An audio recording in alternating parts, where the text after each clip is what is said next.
Episode 4 प्यार दिलों का।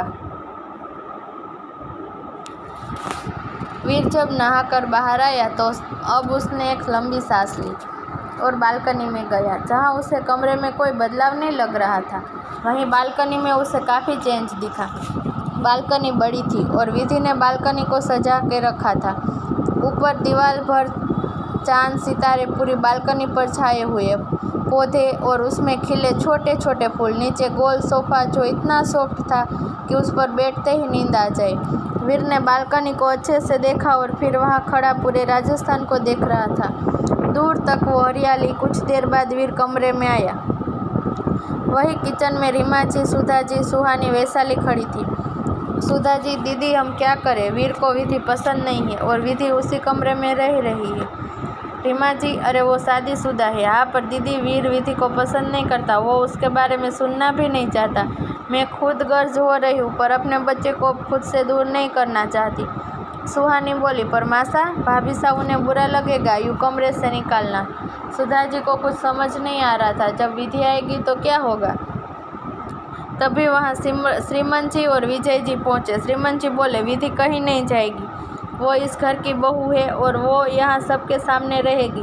और जहाँ तक रही कमरे की बात, अगर वीर को विधि के साथ नहीं रहना तो विधि दूसरे कमरे में रह लेगी, पर वो इस घर से कहीं नहीं जाएगी।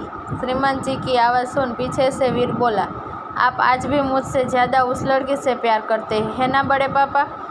श्रीमंत जी ने जब वीर को अपने सामने देखा तो उनकी आंखें पिघल गई, पर उन्होंने जाहिर नहीं होने दिया। वीर, रिवान, रूहान, अर्जुन आगे आए और दोनों के पैर छुए।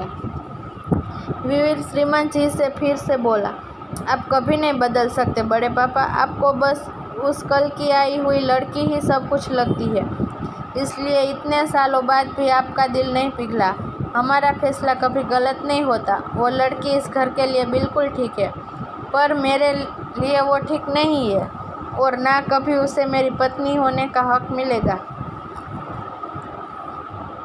जिसे जहाँ रहना हो वो रहे, पर मेरे कमरे में वो नहीं रहेगी और न ही उसकी कोई चीज़ रहेगी।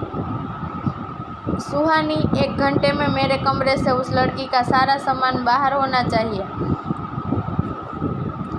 वीर श्रीमंत जी की आंखों में देख ये सब बोल रहा था। किसी में हिम्मत नहीं थी सिवाय वीर को छोड़कर। वीर अपनी बात आगे रखने में कभी हिचकिचाता नहीं था, फिर उसके सामने भगवान ही क्यों ना हो। वीर अपने बड़े पापा जैसा ही था, दोनों अपनी बात पर अटल रहते थे। वीर आगे बोला, मैं अब इस बारे में कोई बात नहीं करना चाहता। माँ, मुझे भूख लगी है, खाना लगा दीजिए। वीर वहाँ से चला गया। सुहानी ने नौकर से कहकर वीर के बाजू वाले कमरे में विधि का सामान रखवा दिया। सभी साथ में खाना खाने बैठे। इतने सालों बाद घर का खाना खाकर रूहान, रिवान, वीर बड़े चाव से खाना खा रहे थे। सुहानी और वैशाली खाना परोस रही थी। तभी सुहानी का फ़ोन बजा। सुहानी फ़ोन को देखकर खुश होकर बोली, भाभी साहब का फ़ोन है। विधि का फ़ोन है। सुन सब खुश हो गए क्योंकि जब से विधि गई थी तब से उसका फ़ोन लग ही नहीं रहा था। रीमा जी बोली, फ़ोन स्पीकर कर करो। सुहानी ने जल्दी से फ़ोन स्पीकर पर किया। तभी विधि परेशान होते हुए बोली, सुहानी, आपको फ़ोन उठाने में इतना टाइम लगता है क्या? कहाँ थी आप? एक तो यहाँ नेटवर्क नहीं है, ऊपर से आप फ़ोन नहीं उठाती। विधि नॉन स्टॉप बोले जा रही थी। तभी रीमा जी बोली, बस करो बहू, कितना बोलोगी? रीमा जी की आवाज़ सुन विधि शांत होकर बोला, प्रणाम मासा, खुश रहो। पहुंच गई आप? जी मासा, हम पहुंच गए। फ़ोन बंद था, अभी चालू किया है। सुधा जी बोली, हमारी बात सुनो, आपका फ़ोन हमेशा चालू रहना चाहिए। सुबह से आपने एक कॉल नहीं किया। माफ़ कर दीजिए मासा, अगली बार ऐसा नहीं होगा। विधि ने कहा, अच्छा आप सभी ठीक है ना? बड़े बाबा साहब और बाबा साहब दोनों ठीक है ना? वो घर आ गए? क्या आप लोगों ने खाना खाया? विधि ने पूछा। आप फिर से इतने सवाल पूछ रही है। हम ठीक है और सब ठीक है। सुहानी फ़ोन लेकर बोली, मासा अब हमें बात करनी है। वैशाली फ़ोन लेकर बोली, नहीं हमें भी करना है। दोनों वहाँ से फ़ोन लेकर निकल गए। वहीं चारों लड़कों ने विधि की आवाज़ पहली बार सुनी थी। विधि की आवाज़ बहुत मीठी थी। वहीं वीर का दिल एक बार फिर धड़का। पता नहीं, पर जब विधि से जुड़ी कोई चीज़ वीर के सामने आती है तो उससे वीर का दिल जोरों से धड़कता है। वहीं श्रीमंत जी बोले, वीर अब आप आ गए हैं तो सारा राजपाट आपको संभालना है। वीर ने कुछ नहीं कहा। ये सब घर की परंपरा थी जिससे वो बच नहीं सकता था। आज से 9 दिन बाद घर में पूजा रखी जाएगी जिसमें आपको और विधि को पूजा में बैठना है। विधि का नाम सुन एक बार वीर खुद रुक गया। श्रीमान जी बोले, घर में ना सही पर दुनिया वालों की विधि आपकी पत्नी है।